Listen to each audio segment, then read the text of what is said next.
everyone. So today is January 5th, and I thought I would go ahead and share with you my January TBR. So I used my 24 books for 2024 as kind of like a general outline guideline to help me make this TBR because I want to start my reading year off strong reading those books. I feel like a lot of mood readers tend to make a lot of lists of books that they want to get to one day, and the day just like never comes, no matter how much you in your head think you want to read something. There's always just like new stuff coming out, old stuff coming to your attention, everything like that. And I picked those books for a reason, like I really think I'm gonna like all of them. So a few of these are included on that list. Some of these books are just Kindle books I want to read. Some I don't even have in my possession literally at all because they're library books that aren't even out yet. Let's go ahead and get started. So the first book is a book that I started in December, and it's called On Earth We're Briefly Gorgeous by Ocean Vuong. This is the cover. I am over halfway through with it. I am loving it. I'm really liking it. This has been on my TBR for years. It came out in 2019, I believe. And honestly, I've just been scared to pick it up. Like, I have put so much pressure on this book to be a 5-star read for me, which right now, that is what it's sitting at. I guess, I have half the book to get to. So who knows what could change in that time. But if anything, I feel like it's just going to get deeper and deeper. So this is a very introspective, very reflective story about a son and his relationship specifically with his mom, but also his grandma and other people in his life. Him and his family are from Vietnam, but he has grown up in America. I don't remember exactly what age his mom moved here. I'm not sure if he ever lived in Vietnam. So this story is told in a letter that he is writing to his mom, who will never read this letter or this series of letters because she cannot read English. And that's kind of a huge part of the book, is how he loves his mom and loves his grandma and loves his family so much, but there's just this huge disconnect of their worlds, and growing up they've lived such different lives that I feel like he's really struggling with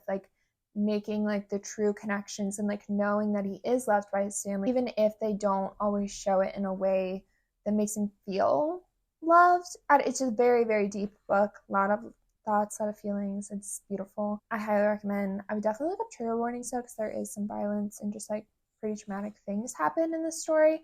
But I am really liking this if you haven't read it already. I literally feel like everyone on the internet who reads has read this already, but I am loving it. The second book I'm going to tell you about today is a Kindle book. It's an ARC I got. It's called Sex Sells: The Fight to Overcome Bias and Discrimination in Women's Healthcare by Phyllis Greenberger. I started this in December, so I'm about halfway through now.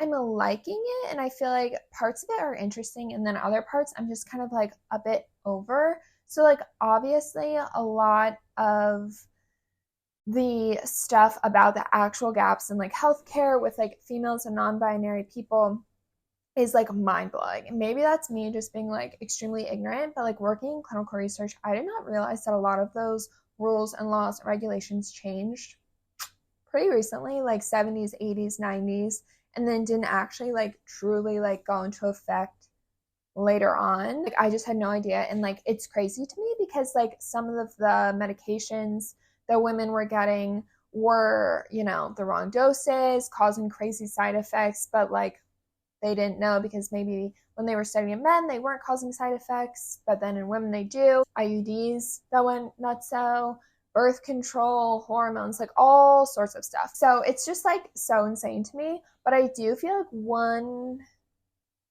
way that I wish the book was different so far is definitely how much she focuses on politics and the law and everything, because obviously those things are very, very important. It's definitely a huge part of the story of all these gaps and why we have these gaps in these research studies and all those things. But the amount of groups and organizations that she talks about and then gives them a short name and then keeps referring to them as that shorter name throughout at least the whole first half of the book gets to be a little overwhelming and a little confusing sometimes, because there's so many of them that I started to kind of get them confused, but also doesn't really matter for me to remember which was which. And that's just one part of the book I'm not liking so far.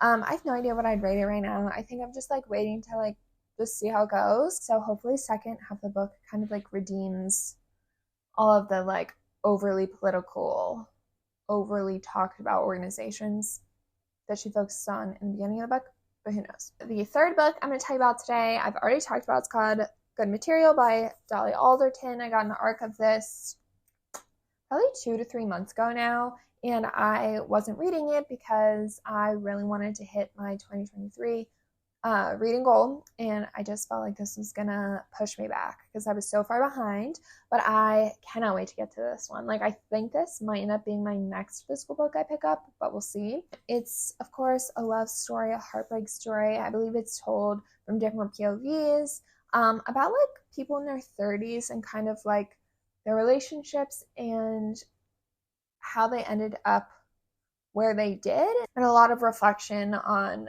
oh my God, I just went through this crazy heartbreak at 35, and I thought and I wanted my life to be in a different place than where it's actually at now, and how sometimes that can be a good thing, you know, like bad things happen so that you can grow and hopefully end up with things that are meant for you. I've seen this podcast, which I forget what it's called, but on TikTok, these people like reviewing the book, and they're reading little like quotes and clips from the book and like sobbing, and then I start crying when I'm listening to them. So like I just really feel like this one is going to really hit for me, like truly. So I am really excited for this one. The next book I'm going to tell you about is called Daggett by Jenny Fran Davis. I got this one last year. I love the cover. It sounds like a hilarious book about 3 queer couples who go on a 10-day getaway. I'm not sure if it's just like a vacation or if it's more of like a road trip.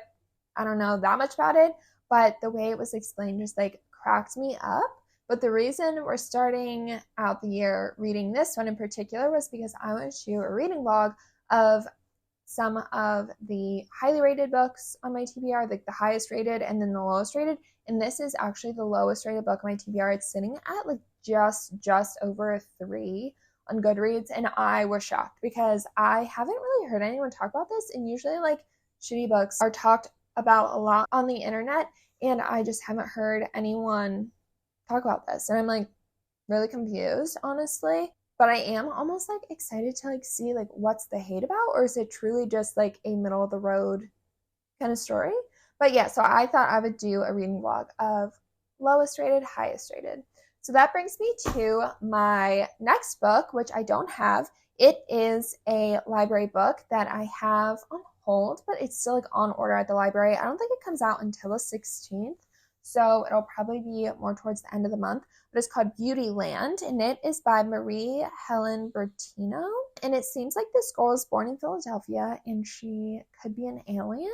She has like a weird knowledge of some like faraway planet. I wrote heartwarming, and it's about the human experience and finding meaningful connections. I think maybe she's like teaching everyone else in her life like how to just like feel a lot of feelings and like connect with each other, and how that's kind of like the point of life, is like building the connections with the people around you and like making friendships, making relationships. It's like way over 4.5, I believe. So I'm so excited to get to this one. I will say though, it's very highly rated, but there also aren't too many ratings on Goodreads right now because it isn't out yet. So I assume all those are like arcs. I'm very excited for that one. I have 2 more books to talk about today. The next one is just kind of like a throw-in. Like I truly don't know if I'll get to it, and I'm not feeling like too drawn to right now, but it is a short story collection. I just ordered a lot of short story collections, so I kind of want to get through what I have. And short story collections are usually a good thing to like read for me like right before bed, because I can just do like a story a day and feel like I'm reading, but like actually making progress. And this one is called No One Belongs Here, More Than You, Stories by Miranda July, a collection of short stories about the human connection and the meaning in everyday life. So again, just like, it sounds pretty heartwarming, and like joyous and happy, and I hope that's what these stories end up being. But if not, I'm not gonna be too mad about it. I've had this for probably 2 to 3 years now, and I'm just ready to like get through what I have, you know? And then the last book I have to tell you about is a book you've also already heard about, and it's called The Still Point by Tammy Greenwood. It's an ARC that I have received. It's on my Kindle, and it says that it's Dance Moms meets Little Fires Everywhere, so it sounds like it's going to be like a really dramatic story about these ballerinas and their moms and how the ballerinas are competing to get a spot in this like really, really elite ballet school, I believe. And it just sounds like so good and like such a fun story for winter, like a good, cozy, like snow outside. I don't want to leave and I just want to get like lost in a story. So I really hope to get to that one this month as well. Those are all the books I plan on reading in the month of January. If you've read any of these, please let me know down below. I'd love to hear your thoughts. And I'll see you in the next one. Bye, guys.